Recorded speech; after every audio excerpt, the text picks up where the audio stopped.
Na Bíblia, o rei Davi precisava de uma vitória miraculosa ao viver uma situação dificílima. Ele e seus homens enfrentavam um imenso exército filisteus. Eles estavam em número muito menor, tinham pouco ou nenhuma chance de vencer.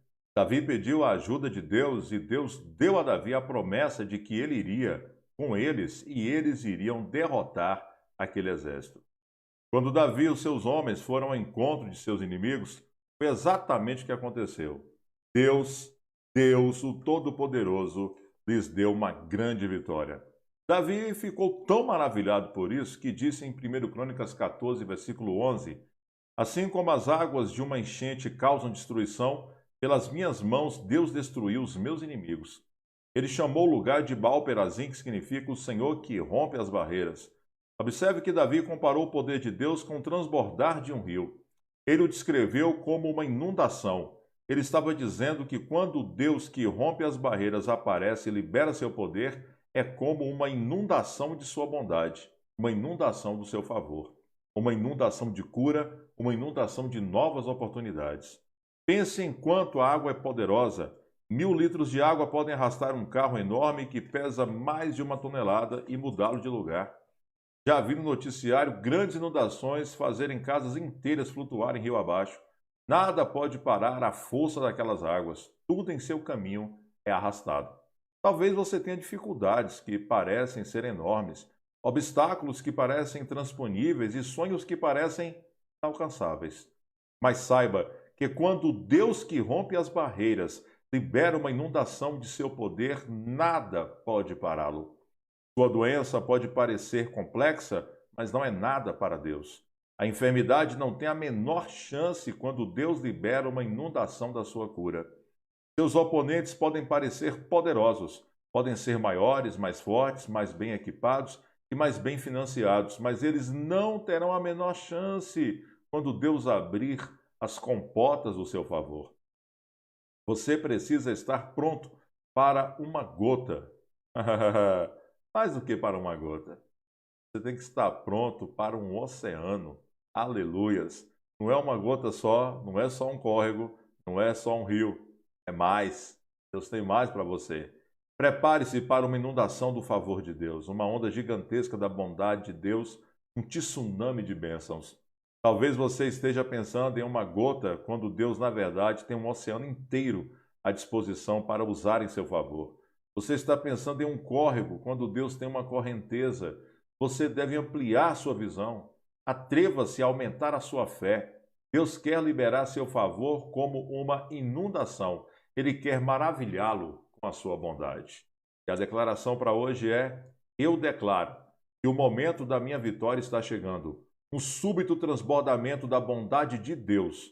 Não uma gota, não um córrego, mas uma inundação do poder de Deus. Uma inundação de cura, uma inundação de sabedoria, uma inundação de favor. Sou uma pessoa inovadora e escolho viver com espírito inovador. Estou esperando que Deus me surpreenda com sua bondade e com seu favor. Esta é a minha declaração. Então vamos começar com a mensagem de hoje. Eu quero ler para vocês uma passagem que está em 1 Reis, capítulo 11. Preste bastante atenção. Olha o que diz.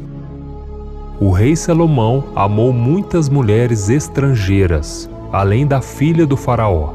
Eram mulheres moabitas, amonitas, edomitas, sidônias e hititas. Elas eram das nações sobre as quais o Senhor tinha dito aos israelitas: vocês não poderão tomar mulheres dentre essas nações, porque elas os farão desviar-se para seguir os seus deuses. No entanto, Salomão apegou-se amorosamente a elas, casou com 700 princesas e 300 concubinas, e as suas mulheres o levaram a desviar-se. Olha isso, irmãos, Salomão era um homem de Deus, um homem consagrado, mas ele desobedeceu a ordem do Senhor, e com isso ele foi contaminado, ele perdeu a sua fé. E a Bíblia diz, no livro de 2 Crônicas, que Salomão deixou de servir a Deus de todo o seu coração, diferente do seu pai Davi, que era um homem que tinha um coração totalmente voltado para o Senhor. E quantas pessoas estão assim hoje, né? A pessoa serve a Deus, mas ela serve pela metade. Tem algumas áreas da vida dela que ela nunca entrega nas mãos do Senhor. E quando Salomão ele construiu o primeiro templo em Jerusalém, ele orou fervorosamente para que Deus estivesse com o povo dele, assim como ele esteve com seus antepassados. Ele também clamou para que Deus fizesse com que ele e os israelitas se voltassem ao Senhor dia após dia, a fim de andarem em todos os seus caminhos e obedecerem aos seus mandamentos. Mas Salomão foi o primeiro a ir contra tudo aquilo que ele havia orado. Ele desobedeceu às ordens de Deus e se casou com uma egípcia que adorava falsos deuses. E eu fico imaginando, que quando ele se apaixonou por aquela mulher, ele deve ter pensado: eu vou me casar com ela e eu vou fazer com que ela se converta. Mas na realidade não foi isso que aconteceu. Foi ela quem fez com que o rei de Israel virasse as costas para o Senhor e passasse a adorar outras entidades.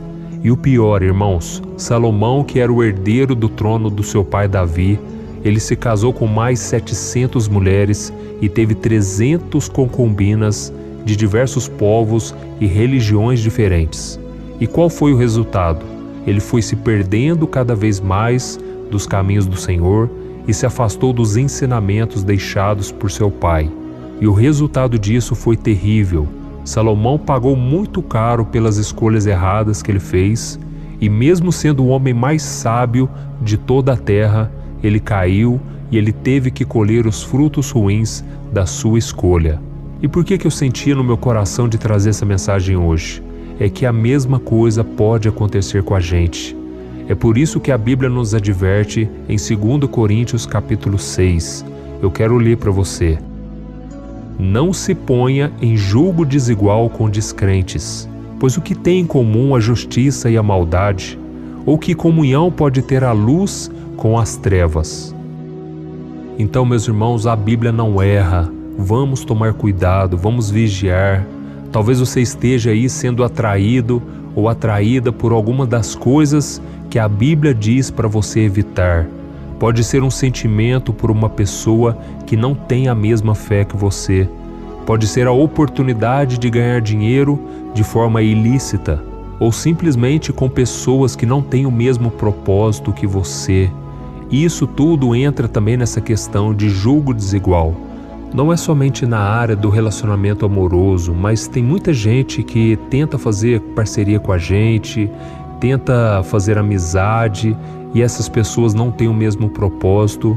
E eu não estou dizendo aqui para você romper com todas as suas amizades do mundo, mas eu estou querendo dizer para você tomar cuidado, porque a Bíblia diz que a luz não tem comunhão com as trevas.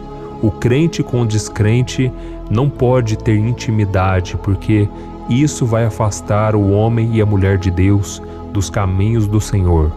Então tudo que seduz você para desobedecer a Deus é uma forma de julgo desigual, e isso pode custar caro, assim como aconteceu com Salomão, que um dia ouviu da boca do profeta de que o reino de Israel nunca mais seria o mesmo por causa da sua desobediência.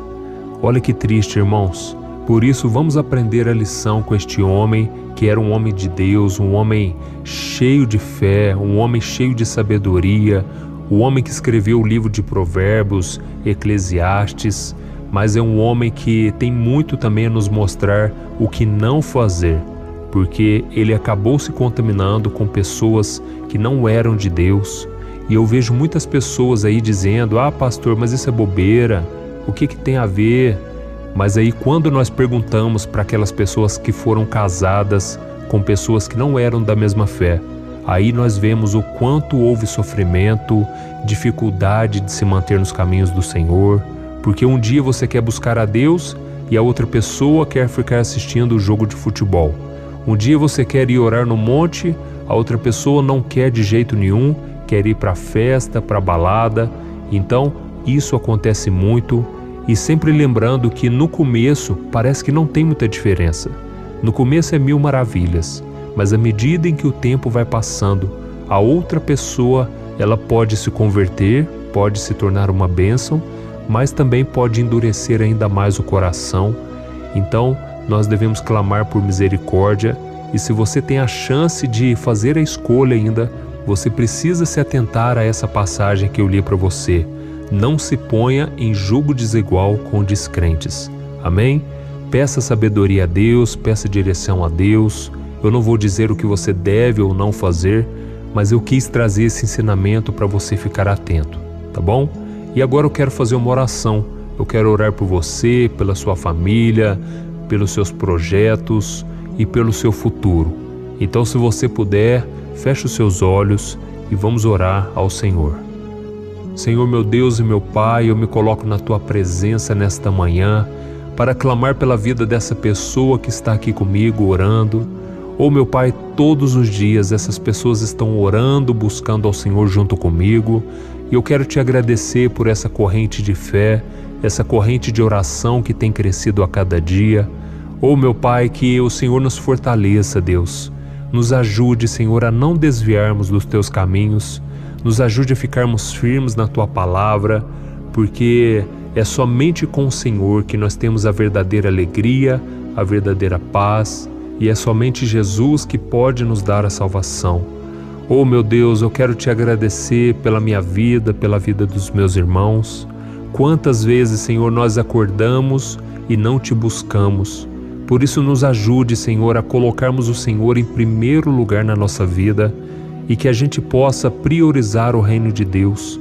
Que a cada dia o nosso prazer esteja na Tua palavra, esteja em buscar a Tua face, porque assim nós estaremos mais protegidos, mais firmes contra as ciladas do inimigo. E eu também Te peço, meu Pai, que o Senhor nos dê entendimento, discernimento espiritual. Abra os nossos olhos, Senhor, para que a gente veja quando alguém vem com uma intenção errada. Que o Senhor nos livre, meu Pai, das pessoas invejosas, pessoas que não querem o nosso bem, pessoas que se aproximam com pele de cordeiro, mas por dentro são lobos devoradores. Nos ajude, Senhor, para que o mundo e o pecado não nos dominem, não nos atraiam, que o nosso prazer esteja em ouvir a Tua lei, em Te buscar, Te obedecer. E por isso, meu Pai, nos livre dos relacionamentos que não vêm do Senhor, das nossas vontades, nossas cobiças e tudo aquilo que nos afasta do Senhor. Oh, meu Pai, que o Senhor prepare um casamento abençoado, Pai, para cada homem, para cada mulher que está me ouvindo.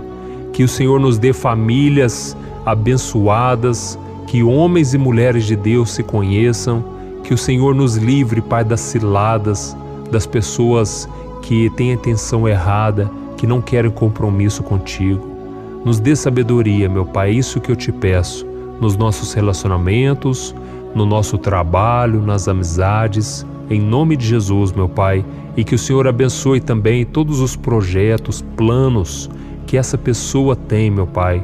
A Tua palavra diz que se nós nos deleitarmos no Senhor, o Senhor concederá os desejos do nosso coração. Por isso, meu Pai, realize, Pai, o sonho, a vontade dessa pessoa, que tudo que nós fizermos e pensarmos e desejarmos esteja de acordo com a Tua vontade. Em nome de Jesus, meu Pai, que nesse dia o Senhor nos livre, Pai, de todo o mal e o Senhor nos proteja no centro da Tua vontade, meu Pai. Em nome de Jesus que eu oro e já Te agradeço. Amém. Glória a Deus. Oh, meus irmãos, como estou feliz de orar junto com vocês, como é bom meditar na palavra do Senhor.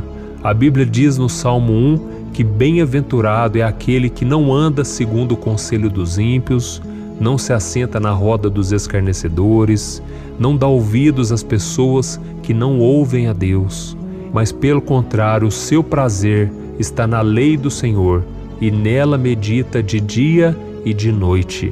Então eu venho te pedir, vamos caminhar juntos, porque juntos somos muito mais fortes. Amém? E não se esqueça de compartilhar esta oração. Pense em alguém que você ama, alguém que precisa de uma palavra. Envie nos grupos de WhatsApp, no Facebook. E eu te espero então no próximo vídeo. Deus abençoe.